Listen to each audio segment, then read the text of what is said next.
Hello, my dear listeners. Welcome to Storytone English. Today, we will travel back in time to explore one of the greatest empires in human history, the Ottoman Empire. So, sit comfortably, listen carefully, and practice your English as I take you through this fascinating story. Our story begins more than 700 years ago in a small region of northwestern Anatolia, which is now part of modern-day Turkey. In the late 13th century, a brave and ambitious leader named Osman I founded a small principality. This small state would one day grow into a vast empire that lasted over 600 years and ruled parts of Europe, Asia, and Africa. The name Ottoman actually comes from Osman's name. In Arabic, it was Uthman, and over time, Europeans pronounced it as Ottoman. Osman was not a king at first. He was more like a tribal leader, guiding his people through courage, loyalty, and faith.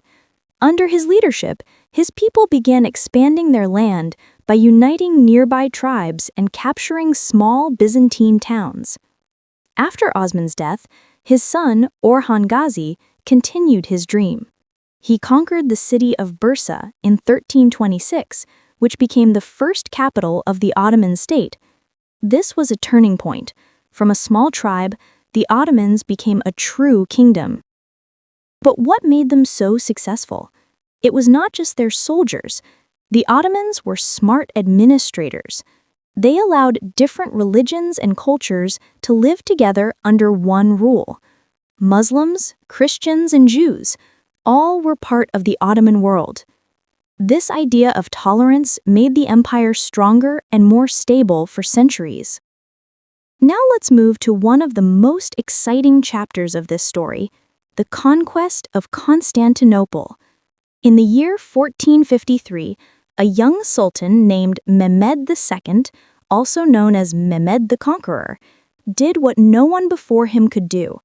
He captured the great city of Constantinople, the capital of the Byzantine Empire. This victory changed history forever. The city was renamed Istanbul, and it became the shining capital of the Ottoman Empire. It was now the bridge between Europe and Asia, a city of trade, culture, and knowledge. Imagine walking through Istanbul in the 16th century. You would see busy markets, grand mosques, colorful palaces, and people from all over the world, Arabs, Greeks, Persians, Italians, and Turks, living side by side. It was a true global city.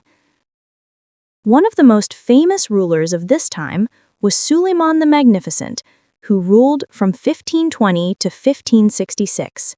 He brought the empire to its golden age. Under his leadership, the Ottoman Empire became one of the most powerful nations on earth. Its borders stretched from Hungary to Egypt, from Algeria to Iraq. He was not only a great warrior, but also a poet and a reformer. He improved the legal system, supported art and architecture, and built beautiful structures, including the famous Süleymaniye Mosque in Istanbul.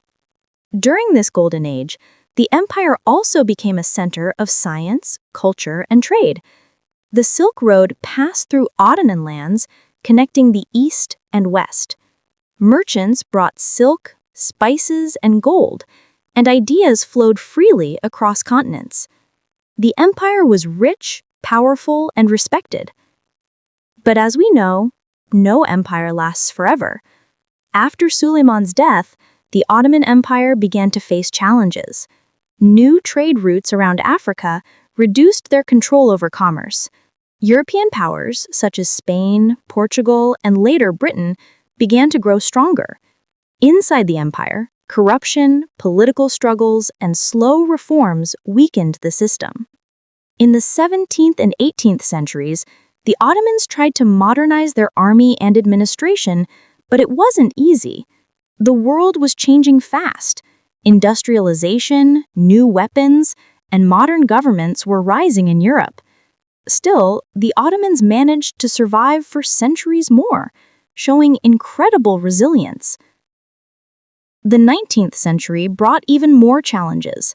Nationalist movements began in the Balkans. Countries like Greece, Serbia, and Bulgaria wanted independence. At the same time, European empires like Britain, France, and Russia were interfering in Ottoman affairs, taking advantage of their weakness. This period is often called the sick man of Europe. During this time, one of the biggest changes happened under Sultan Abdülhamid II. He tried to bring modernization, railways, and education reforms, but also ruled strictly. He faced revolts, political unrest, and external pressure. Then came the First World War, 1914 to 1918. The Ottoman Empire joined the war on the side of Germany. Unfortunately, the war ended in defeat, and the empire finally collapsed. After centuries of power, the Ottoman Empire officially ended in 1922, when the last Sultan, Mehmed VI, left Istanbul. A new nation, the Republic of Turkey, was born under the leadership of Mustafa Kemal Ataturk.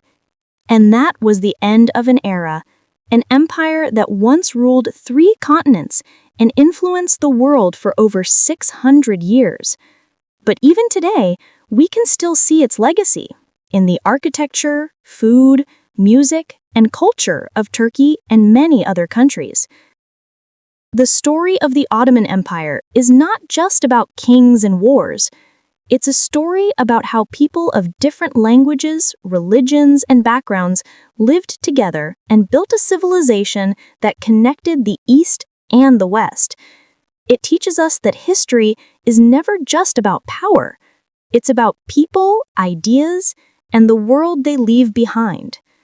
So, dear listener, the next time you hear the word Ottoman, remember it's not only about an empire, it's a story of unity, strength, and transformation. Thank you for listening to Storytone English. I hope you enjoyed this story and improved your English listening skills. If you liked it, don't forget to like, share, and subscribe for more inspiring English stories. See you in the next episode.